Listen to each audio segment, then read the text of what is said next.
ہم پارٹی کے اندر بھی سب کو میسج دے رہے ہیں، یہ عوام تیار بیٹھی ہے، ہم میں ابھی تک خاموش ہوں، مجھے پھٹنے پہ مجبور مت کرے، یہ تمہارے باپ کی پارٹی رہی ہے۔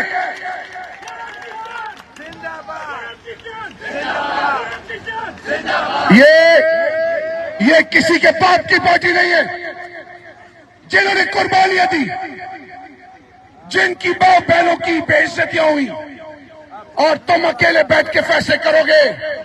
میں نے پارلیمان کے اندر بھی کہا تھا اور آج بل 4 کہہ رہا ہوں، اس رب ذوالجلال کی قسم، اس نے کہا کہ میں خٹک نہیں ہوں گا، میں کہتا ہوں میں کوہاٹ اور پاکستان کا سپوت نہیں ہوں گا، جو خان کے خلاف جائے گا میں اس کے راستے میں سب سے بڑی رکاوٹ ہوں گا انشاءاللہ باذن اللہ۔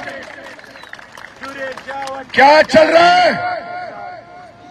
سیاست کرو، ہمیں سیاست نہیں کرنی، ہم نے پاکستان کا مستقبل سوچنا ہے۔ عمران خان اور پاکستان لازم و ملزوم ہیں، اور وہ لوگ جو پہ بیٹھے ہیں پی ٹی آئی کے اندر، آپ سن لو، یہ پارٹی ہماری مقابلہ نہیں کر سکتی انشاءاللہ باذن اللہ۔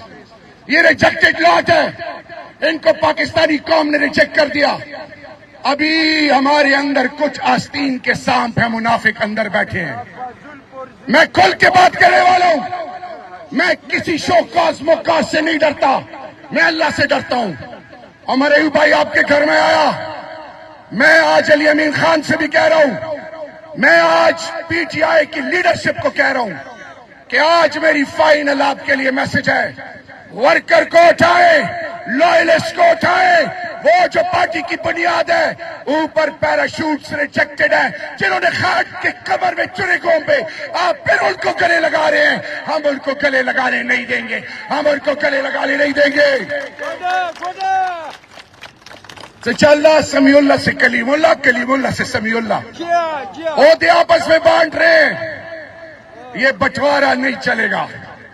آخر میں عید کے چوتھے یا 5ویں دن انشاءاللہ کوہاٹ میں پہلا عظیم الشان جلسہ خان کے لیے، جس میں خان کی بہنیں پی ٹی آئی کی لیڈرشپ شامل ہوگی۔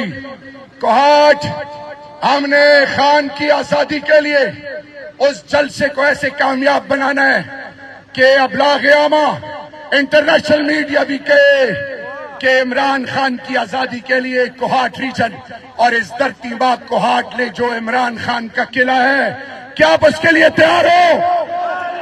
سارے ہاتھ اٹھائیں، کیا عمران خان